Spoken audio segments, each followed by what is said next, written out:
Hello friends, नमस्कार। कैसे आप सब लोग। दोस्तों, ईरान और अमेरिका जो युद्ध है वो गंभीर स्थिति में पहुंच चुका है। अमेरिका इस युद्ध से निकलना चाहता है लेकिन उसे कोई रास्ता दिखाई नहीं दे रहा। क्यों? अमेरिका को लग रहा था कि ये युद्ध हम 2-4 दिन में जीत लेंगे, क्योंकि हमने खोमनेई साहब को 1 या 2 दिन के अंदर ही मार दिया। इसराइल के भी बड़े सारे हौसले बुलंद थे, अमेरिका भी बुलंद थे कि अब तो वहां पे हम रिजीम चेंज कर देंगे। लेकिन क्या हुआ? 20-25 दिन हो गए और अभी तक वहां पे ना तो रिजीम चेंज हुई, ना ही ईरान झुका, ना ही वो हारा। वो अभी भी लड़ रहा है, जबकि उसके पास टेक्नोलॉजी नहीं है, जबकि उसके पास फाइटर जेट नहीं है। उसके बावजूद भी लड़ रहा है वो, सिर्फ अपने ड्रोन्स और मिसाइल की वजह से। और दूसरा, उसकी जो कौम का हौसला है, उसकी जो लीडरशिप है, उसकी वजह से। दोस्तों, अब क्या हो रहा है इस युद्ध में और ये युद्ध कहाँ जा रहा है? दोस्तों, सुनने में ये आया है कि जब से ईरान ने स्टेट ऑफ हॉर्मूज बंद करा है, जहां से वर्ल्ड का 20% ऑयल निकलता है, पास ऑन होता है और एशिया की ओर आता है, तो उसने उस पर अपना पहरा लगा दिया और केवल वही देश निकाल पाएंगे जिसे ईरान कहेगा कि आप यहां से पास हो सकते हैं, जिसमें 4 कंट्री हैं। एक कंट्री है मित्र कंट्री, उसका रशिया, एक है चाइना, एक पाकिस्तान और एक इंडिया। केवल 4 कंट्री को उसने ये सहूलियत दी है।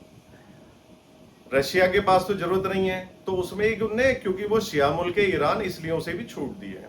दोस्तों, अमेरिका ये चाहता है कि ईरान के जो तेल और गैस के भंडार हैं उस पर हमारा कब्जा हो जाए, जैसे हमने वेनेजुएला पे करा। अगर उसके पास ये फॉसिल ऑयल आ गया, उसके पास ये एनर्जी आ गई, पावर आ गई, तो वर्ल्ड पे जो उसकी दादागिरी है वो कंटिन्यू बरकरार रहेगी सदियों तक। तो दोस्तों, वो कहता तो ये है अमेरिका कि हम जो ये युद्ध लड़ रहे हैं वो इसलिए लड़ रहे हैं क्योंकि ईरान न्यूक्लियर एनरिचमेंट कर रहा है, यूरेनियम का न्यूक्लियर एनरिचमेंट कर रहा है और एटम बम बनाने करीब है, जबकि ऐसा बिल्कुल नहीं है। वो निकोलस मादुरो जो वेनेजुएला के प्रेसिडेंट थे, उनके बारे में भी वो यही कहते थे कि वो हमारे कंट्री में ड्रग्स पहुंचवा रहे हैं। अब वो ड्रग्स की कोई बात ही नहीं हो रही अमेरिका में। ना ट्रंप अपने मुंह से कह रहे, उन्हें तो केवल उसका तेल चाहिए था और तेल उन्होंने कब्जा लिया। सेम चीज वो ईरान के साथ चाहते हैं कि जनता को तो फंसाए रखो कि ये एटम बम बना रहे हैं, और जबकि उनकी नजर है कि उसका तेल और गैस हमारे कब्जे में आ जाए। तो दोस्तों, अमेरिका क्या है? एक अवसरवादी है और बड़ा धोखेबाज कंट्री है। आज जो उसकी बादशाहत है ये ऐसे ही धोखा दे दे के मिली है। आप ये देखो, अमेरिका ये दिखाता है कि मोदी जी का बहुत अच्छा दोस्त है, लेकिन जब अमेरिका, जब इंडिया का पाकिस्तान से युद्ध हुआ तो उसने हथियार दिए पाकिस्तान को, पैसा दिया पाकिस्तान को, है।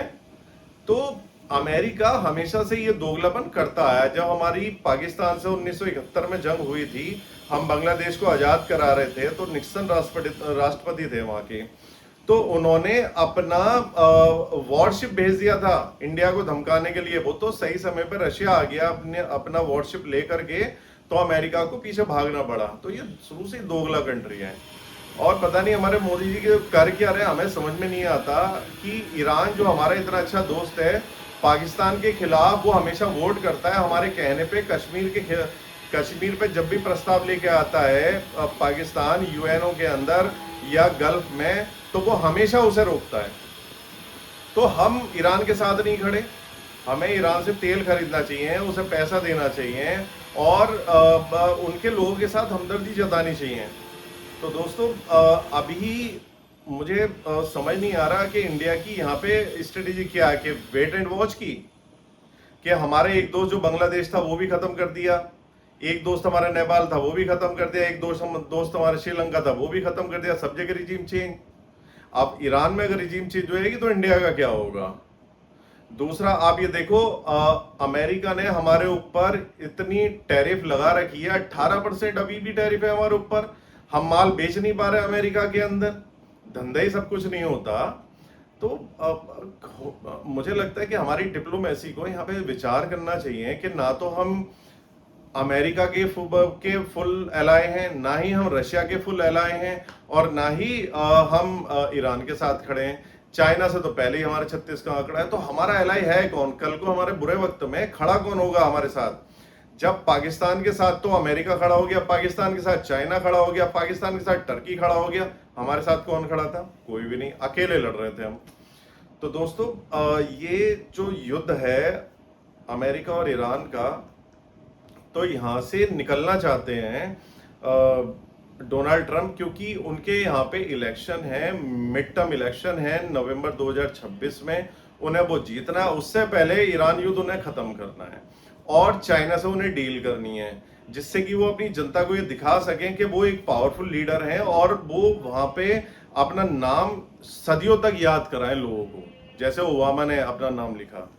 तो दोस्तों अभी ना ऐसा लग नहीं रहा कि युद्ध खत्म हो जाएगा, ईरान झुकने को तैयार नहीं है। ट्रंप हर बार अपने ट्रुथ सोशल पे कहते हैं कि ईरान हमसे बातचीत कर रहा है, नई लीडरशिप से उसकी बातचीत हो रही है, और जबकि ईरान उसी दिन आके उसी 1 घंटे के अंदर ही आके कहा था हमारी कोई बातचीत नहीं हो रही है, और ट्रंप झूठ बोल रहे हैं। तो दोस्तों अब ये सुनने में आया है कि स्टेट ऑफ हॉर्मोस को वहां से आजाद कराने के लिए, ईरान से आजाद कराने के लिए उसने अपने 3-4 हजार ट्रूप्स अमेरिका ने भेज दिए हैं। और अगर ग्राउंड इन्वेजन होता है तो मुझे ये समझ में नहीं आ रहा कि उतरना तो आपको कैसे, आप ग्राउंड इन्वेजन कैसे करेंगे? क्या ईरान की धरती पर उतरेंगे आप? ईरान की अगर धरती पर उतरते हैं तो फिर तो आप सीधे सीधे जो अभी तक आप ये कह रहे थे कि हम केवल उनके परमाणु जो यूरेनियम एनरिचमेंट कर रहे हैं उसे खत्म करने के लिए गए थे, अब तो सीधे आक्रमण करके उसका तेल और गैस कब जाना चाह रहे हो आप? ये तो सीधे सीधे डकैती है। तो यहां पर अमेरिका समझ नहीं पा रहा कि अपना मुंह उसका काला ना हो, कैसे भागे यहां से। तो रोज नए नए प्रोपेगेंडा आ जाते हैं उसकी तरफ से। अब देखना बड़ा दिलचस्प रहेगा कि होता क्या है। मुझे लगता है ईरान इतनी आसानी से हार नहीं मानेगा, और जो ट्रम्प कह रहे हैं कि जो उनके ठिकाने हैं तेल और गैस के, हम उन पर आक्रमण करेंगे, उनके प्लांट पे, वाटर प्लांट पे आक्रमण करेंगे। तो ईरान ने तुरंत कह दिया अगर ऐसा हुआ तो हम सऊदी के, यूएई के और कतर के जितने भी डिसैलिनेशन प्लांट हैं और पावर प्लांट हैं उन्हें हम उन पे भी अटैक करेंगे।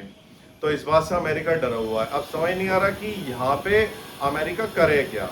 तो अब देखना होगा दोस्तों कि अमेरिका का नेक्स्ट कदम क्या होगा। लेकिन एक बात क्लियर है कि अमेरिका सिर्फ उसका तेल और गैस चाहता है, और इजराइल अमेरिका में वो ईरान के अंदर चाहता है कि यहाँ रिजीम चेंज हो जाए और उसकी समर्थित सरकार बन जाए, जिससे उसके भविष्य को संकट ना हो।